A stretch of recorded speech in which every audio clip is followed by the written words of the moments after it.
کہیں ٹریول پہ جاتے ہیں 1 مہینے کے لیے، 15 دن کے لیے، تو آپ 15 دن 1 مہینے کے لیے جا کر وہاں گھر تو نہیں خریدتے نا، آپ کرائے کا گھر لے لیں گے، آپ ہوٹل میں رہ لیں گے، ٹھیک ہے نا، 1-2 بیگ ساتھ لے جائیں گے، پورا گھر اٹھا کے تو نہیں لے جائیں گے، کیوں؟ آپ کہیں گے واپس تو یہیں آنا ہے نا، اصل تو میرا گھر یہ ہے، میں تو ٹریولر کی حیثیت سے بندہ کرائے کے گھر میں زیادہ خرچ نہیں کرتا،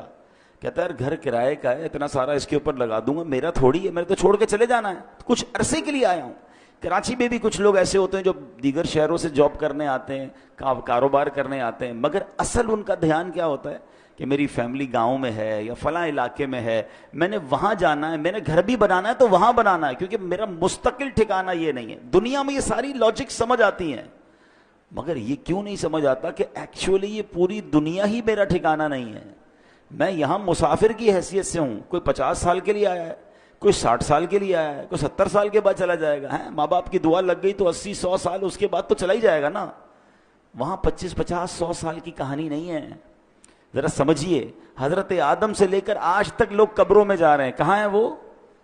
بتائیے نا، کہاں ہیں؟ قبروں میں ہے نا، ہزاروں سال ہو گئے، ہزاروں سال سے قبر میں ہے کوئی بندہ، تو بتاؤ دنیا میں تو 60-70 سال رہا، قبر میں ہزاروں سال سے ہے، تو اس کا مطلب بڑا ٹھکانہ تو قبر تھا۔ گھر کی فکر زیادہ ہونی چاہیے تھی، قبر کی زیادہ ہونی چاہیے تھی۔ میں اور آپ مریں گے، وی ڈونٹ نو کہ کب تک قیامت آئے گی، بھائی پتہ نہیں، 500 سال، 1000 سال، 2000 سال، میں نے قبر میں رہنا ہے۔ اور قبر ایک باکس کا نام نہیں ہے۔ یہ غیر مسلموں کا عقیدہ ضرور ہوتا ہوگا کہ جناب بندہ قبر میں جائے اور اس کے بعد اس کا فنش سب ختم، نہیں، ہمارا ایمان ہے کہ قبر میں حساب سوال بھی ہوں گے،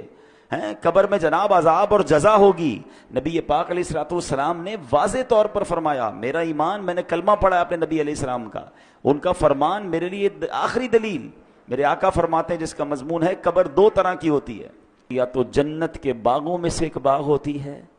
یا تو دوزخ کے گھڑوں میں سے ایک گھڑا۔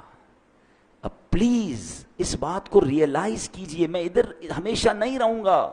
میرا پہلا ٹھکانہ قبر ہے، وہ تو اچھی بنے، 2 میں سے ایک ہی بنے گی نا، یا تو جنت کا باغ یا جہنم کا گھڑا۔ فیصلہ کیسے ہوگا؟ فیصلہ اس لائف سے ہوگا